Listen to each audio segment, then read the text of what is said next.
बाप को छोड़कर, तो शांतनु दुखी नहीं हुए, रोए नहीं कि मेरा बेटा कहीं चला गया है। शांतनु भजन में लग गए, शांति के संपादन में लग गए। बेटा जो छोड़ के चला गया था वो लौट कर आ गया। जो बोलते हैं मेरा बेटा कहना नहीं मानता, वो ये सोचना छोड़ दो कहना नहीं मानता, जरूर मानेगा। आप अपनी आंतरिक ऊर्जा को बचाइए, सोच सोच कर आंतरिक ऊर्जा को नष्ट न होने दीजिए। फिर देखो आपका बेटा आपके कहने में चलेगा और बेटे भी कहने में चलेंगे। बिखरने न दें।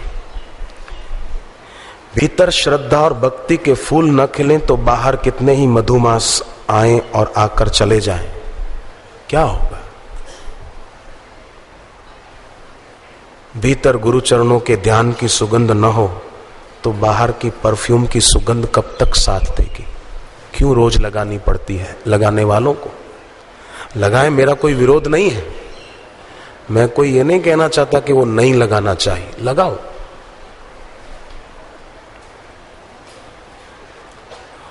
परंतु ये उधारी है, बाहर से लगानी पड़ती है।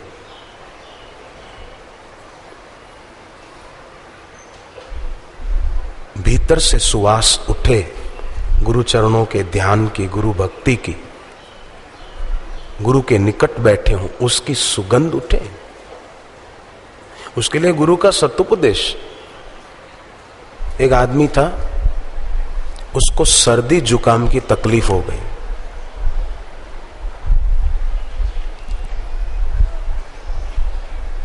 बड़ा परेशान हो गया, दवाइयां कर करके थक गया। सर्दी थी कि मिटने का नाम नहीं ले रही थी। नाक से सतत पानी बहता रहता बेचारे को। आखिर एक नीम हकीम मिल गया।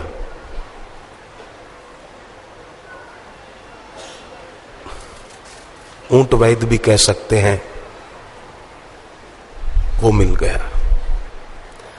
उसको पूछा कि मेरे को बहुत नाक से पानी बहता ही रहता है, सर्दी जुकाम की शिकायत मिटती नहीं है, तो मैं इसका क्या इलाज करूं? नीम हकीम ने कहा कि देखो सर्दी का मौसम है, आप आधी रात को स्वेटर उतारकर, टोपी उतारकर, शॉल उतारकर, अंदर जो इनर पहना है वो उतारकर, खुले शरीर नदी किनारे जाओ। उसका दिमाग चकराया, ये क्या बोल रहा है? सर्दी की मौसम है और सर्दी हुई है और कहता है रात को कपड़े उतारकर नदी किनारे जाओ।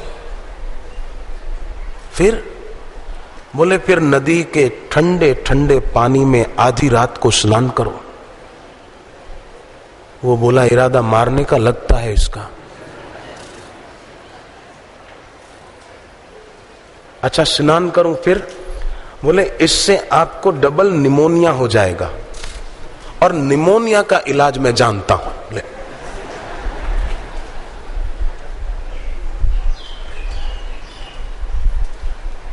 तो कृपानाथ याद रखें, संसार में ऐसे लोग हैं जो हमारे रोग को बढ़ाते हैं, हमारी ऊर्जा और अधिक नष्ट हो जाए ऐसा माहौल खड़ा करते हैं।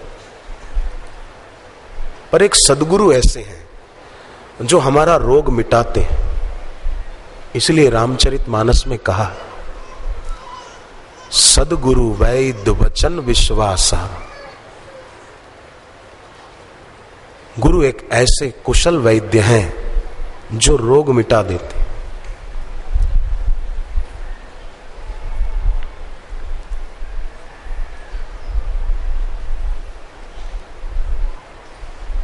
पर शर्त यह है कि उनके वचनों पर विश्वास किया जाए, ऐसे गुरु के साथ हो जाए। मैंने सुबह भी कहा था, कोई कोई ऐसे भी होते हैं साथ दिखते हैं, साथ होते नहीं।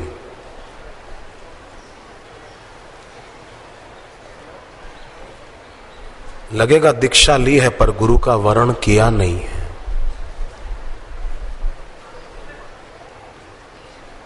बड़े बेचारे दया के पात्र हैं। तो उपनिषद कहती है कि बलवान उठ खड़ा होता है, माने उसकी शक्ति ऊपर के केंद्रों की ओर बढ़ने लगती है, मूलाधार से स्वादिष्ठान की ओर, स्वादिष्ठान से मणिपुर, फिर अनाहत, विशुद्धाख्या, आज्ञा चक्र, सहस्त्रसार, और फिर वो बताया कि गुरु सेवा में लग जाता है। जो उठता है बलवान, वो गुरु की सेवा में लग जाता है। आजकल तो कई बहाने बनाते हैं, मेरे को ये प्रॉब्लम है, हम ये सेवा नहीं कर सकते, हम ये नहीं कर सकते। नहीं नहीं, बलवान जो होगा स यदा बलि भवति अथोत्थाता भवति।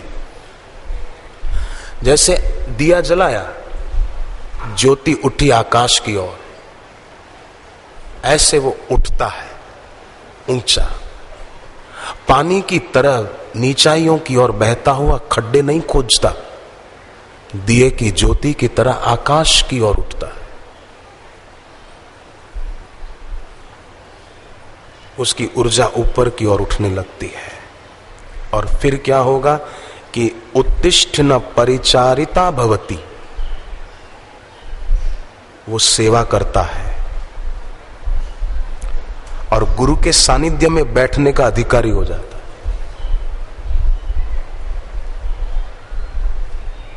मैं आपसे एक निवेदन करूं कि गुरु जो हैं, उन्हें गुरु कहते ही इसलिए हैं कि वो सबसे बड़े हैं। गुरु माने बड़े, सबसे श्रेष्ठ हैं, सबसे ऊपर हैं।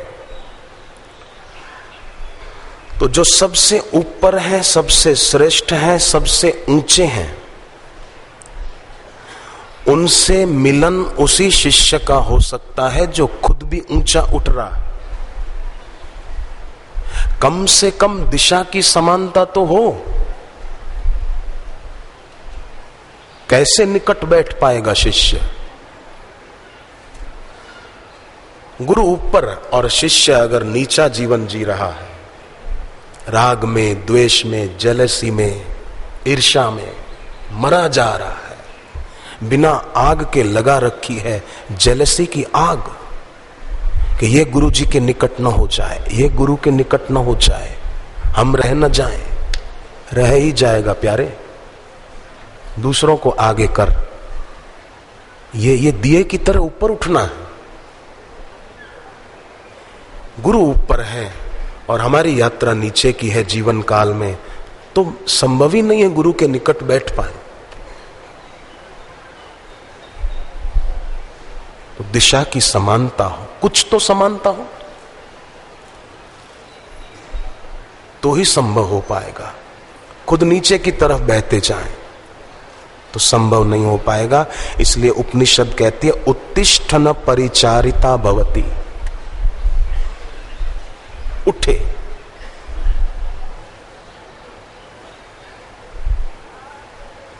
सजाग हो,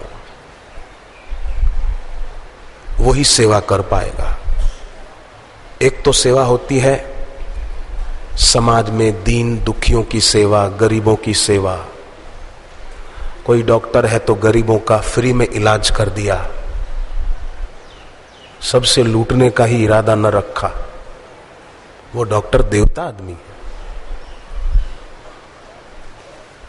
चल भाई पैसे नहीं है, गरीब आदमी, कोई बात नहीं, तुम ठीक हो जाओ, वही हमारे लिए फीस है, पैसा है। तुम्हारी तबीयत अच्छी हो जाए, वो देखकर हमारी आंख में खुशी के आंसू आएंगे, वो हमारी बड़ी फीस है। महंगाई का जमाना है। मैं प्रार्थना करूं यहां जो भी डॉक्टर बैठे हो, अगर आप में से महंगाई का जमाना है, कोई गरीब आए तो अपनी फीस की चिंता किए बिना उसका निदान इलाज करना। अपनी फीस अगर डॉक्टर 50 रुपया लेता है तो 25 ले लेना, क्या है? गरीबों से। पैसे वाले हो तो भले ले लो, पर गरीब आदमी है तो उसका ख्याल रखना। वकील हैं और कोई गरीब आदमी पर कोई मुसीबत आई और केस चल रहा है तो फीस लंबी चौड़ी मत रखना। अमीर आदमी हो तो बात अलग है, गरीबों की सेवा।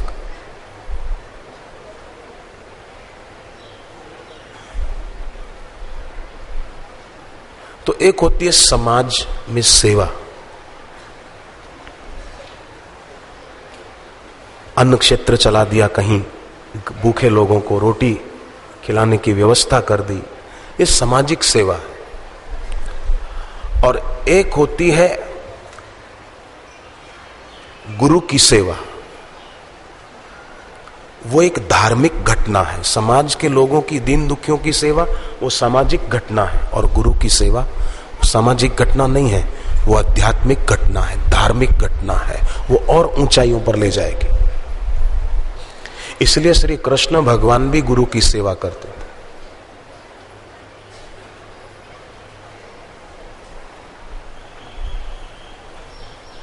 और इससे क्या होगा कि हम, उपनिषदकार कहते हैं, दृष्टा होंगे, माने आंख अब भीतर की ओर मुड़ गई। श्रोता बनेंगे, माने अब कान भीतर की ओर मुड़ गए, श्रवण इंद्री अंदर की ओर मुड़ गई। फिर बाहर कोई फालतू बकवास करेगा ना, आपकी सुनने की इच्छा नहीं होगी। ठीक, आप हाँ हूं कर दोगे। मेरे पास कई लोग आते हैं, कई तरह के मिलते हैं और तरह तरह की बातें करते हैं और तरह तरह की बकवास करके मेरे मुंह से भी कुछ निकलवाना चाहते हैं। मैं हाँ हूं कर देता हूं, जय सिया राम, इधर से सुना इधर से निकाल दिया। कई लोग मेरे को अपने कार्ड भी देते हैं, मैं ले लेता हूं, पर वो कार्ड कहां गए मुझे पता नहीं है। मैंने कोई डायरी नहीं रखी कि इसका फोन नंबर, इसका फोन नंबर, इसका फोन नंबर, नहीं।